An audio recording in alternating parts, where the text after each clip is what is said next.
আসসালামু আলাইকুম। বাজারের সাধারণ অসিলোস্কোপগুলো বিশাল, ক্যারি করা অনেক কঠিন আর দামেও অনেক কস্টলি। কিন্তু যদি এমন একটা অসিলোস্কোপ থাকে যেটি ছোট, বহনযোগ্য, তাও একসাথে 3টি ডিভাইসের কাজ করে, তাহলে কেমন হবে? Let's introducing FNIRSI DSO TC3 3-in-1 oscilloscope device. একটি ডিভাইসে পাচ্ছি অসিলোস্কোপ, সিগন্যাল জেনারেটর, মাল্টিমিটার, এই 3টি ফিচার। এই একটি ডিভাইস দিয়ে ইলেকট্রনিক্যাল পার্টগুলো টেস্ট করা যায়, কোন ডিভাইসটি ভালো বা খারাপ সেটি বোঝা যায়। এখন আমরা এই প্যাকেটটি আনবক্সিং করব এবং দেখব কি কি অ্যাক্সেসরিজ আছে। বক্সটি আনবক্সিং করব। বক্সের প্যাকেট খোলার পর আমরা কিছু দরকারি অ্যাক্সেসরিজ পাবো। কিছু কেবল দেখতে পারবো। এই কেবলটি হলো বেসিক টেস্টিং কেবল। কেবলটির এক প্রান্তে রয়েছে MCX কানেক্টর, অপর প্রান্তে রয়েছে দুটি অ্যালিগেটর ক্লিপ। একটি ওয়ার্নিং পেপার দেওয়া আছে। এখানে বিশেষ বিশেষ ওয়ার্নিং দেওয়া আছে যেগুলো স্টেপ বাই স্টেপ ফলো করতে হয়, কারণ ছোট একটি ভুলের কারণে ডিভাইসটি ড্যামেজ হয়ে যাওয়ার চান্স আছে। একটি ইউজার ম্যানুয়াল দেওয়া আছে। অসিলোস্কোপ যেহেতু একটি হাইটেক গ্যাজেট, তাই একটি ইউজ করার জন্য ইউজার ম্যানুয়াল অনেক দরকারি একটা জিনিস। ডিভাইস বিষয়ে সব রকম ইম্পর্টেন্ট ইনফরমেশন এখানে দেওয়া আছে। সবশেষে এখন আমরা দেখব মেইন ডিভাইস। নতুন ডিভাইস কিনলে ঠিক একইভাবে প্যাকেটিং করা থাকে। খুব ছোট এবং কিউট একটি ডিভাইস এটা। প্রথমে দেখে মনে হয় ডিজিটাল মাল্টিমিটার, মনে হয় না এটা ডিজিটাল অসিলোস্কোপ।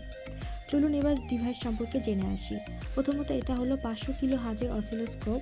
এসি ডিসি দুইভাবে ব্যবহার করা যায়।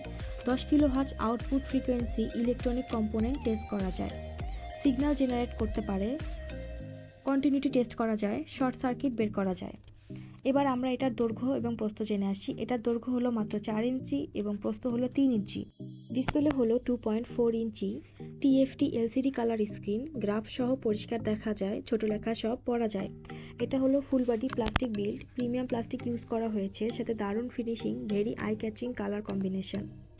ফ্ল্যাট সারফেসে রেখে ব্যবহার করা যায় কিংবা অ্যাডজাস্টেবল স্ট্যান্ডের সাহায্যে দাঁড় করেও ব্যবহার করা যায়। উপরে 3টি MCX কানেক্টর আছে পার্ট অ্যাটাচ করার জন্য, প্রতিটি কানেক্টরের কাজ আলাদা। চলুন এবার ডিভাইসটির ইন্টারফেস সম্পর্কে জেনে আসা যাক। 4টি মেইন অপশন রয়েছে, প্রতিটি নির্দিষ্ট আইকন রয়েছে। 4টি অপশনের মধ্যে রয়েছে অসিলোস্কোপ, জেনারেটর, এম টেস্টার এবং টুল। কম্পোনেন্ট টেস্ট করার জন্য এম টেস্টার অপশনে যেতে হবে। অসিলোস্কোপ সিগন্যাল জেনারেট করতে পারে। জেনারেটর থেকে সাইন ওয়েভ ডিসি সিগন্যাল তৈরি করা যায়। টুলস দিয়ে কন্টিনিউটি টেস্ট করা যায়। সরাসরি ডিসি ভোল্টেজ মেজার করতে ইনপুট ব্যবহার করা হয়। এটি ম্যাক্সিমাম 40 ভোল্ট ডিসি মেজার করে। ভোল্টেজ টেস্ট করার জন্য প্রোব ইউজ করতে হবে, এজন্য বেসিক প্রোবটি লাগিয়ে নিব ভোল্টেজ ইনপুট MCX কানেক্টরে। আমরা এখন একটি লিপো ব্যাটারির ভোল্টেজ টেস্ট করব।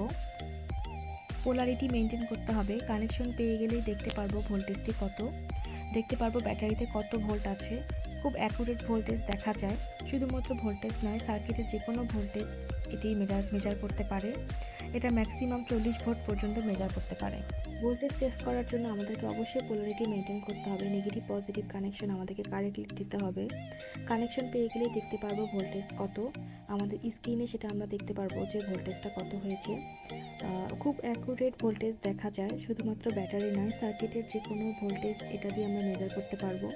এটা ম্যাক্সিমাম 40 ভোল্ট পর্যন্ত মেজার করতে পারে। নিচের পাটে আছে হলো টেস্ট সকেট। নানা রকম কম্পোনেন্ট এটা দিয়ে টেস্ট করা যায়, যেমন রেজিস্টর, ট্রানজিস্টর, সেন্সর, ক্যাপাসিটর এবং ডায়োড ইত্যাদি। টেম্পারেচার এবং হিউমিডিটি সেন্সর অ্যাটাচ করা যায়। 14টি কানেক্টর আছে, ডিভাইডারও আছে। একটি স্মুথ লিভার আছে যেটা কম্পোনেন্ট অ্যাটাচ করতে প্রয়োজন হয়। রান এবং হোল্ড অপশন আছে, দুটো অপশনই দরকার। ভোল্টেজ টেস্ট করার জন্য আমরা এখন প্রোব ইউজ করব। এজন্য বেসিক প্রোবটি লাগিয়ে নেব ভোল্টেজ ইনপুট MCX কানেক্টরে। একটি লিপো ব্যাটারি ভোল্টেজ টেস্ট করব।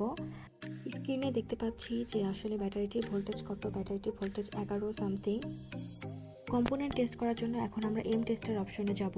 নিচের যে কোনো পাশের 1 2 3 তে সাধারণ কম্পোনেন্ট টেস্ট করা যায়। সব ক্ষেত্রে 1 হবে কমন এবং 2 অথবা 3 যে কোনো একটিতে কানেক্ট করতে হবে যেটা আমরা টেস্ট করতে চাইবো। স্ক্রিনে দেখা যাবে কম্পোনেন্টের ক্যাটাগরি এবং ভোল্টেজ কত। ড্যামেজ কম্পোনেন্ট হলে স্ক্রিনে শো করবে no, unknown or damage part. এখন আমরা যাব অসিলোস্কোপ অপশনে।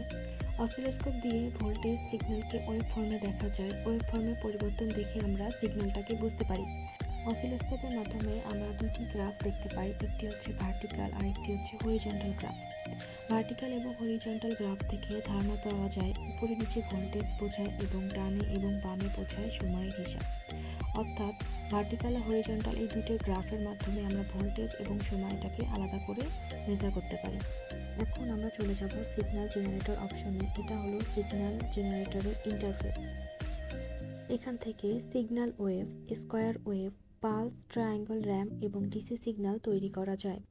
এখানে আরেকটি মজার বিষয় হলো এখানে সিগন্যালগুলোকে কাস্টমাইজ করা যায়। ফ্রিকোয়েন্সি, ভোল্টেজগুলোকেও আমরা নিজের ইচ্ছা মতো চেঞ্জ করতে পারবো। নিজেদের রিসার্চ বা অ্যানালাইসিসের জন্য যেরকম সিগন্যাল দরকার আমরা সেই অনুযায়ী এগুলোকে ম্যানুয়ালি সেট করতে পারবো। চার্জিং কেবলটি হলো সি টাইপ। ডিজিটাল অসিলোস্কোপ তাই একটি রিচার্জেবল ব্যাটারি আছে, আলাদা করে ব্যাটারি কেনার প্রয়োজন নেই। লিথিয়াম ব্যাটারি ব্যবহার করে যেটার ক্যাপাসিটি 1500 মিলিঅ্যাম্প।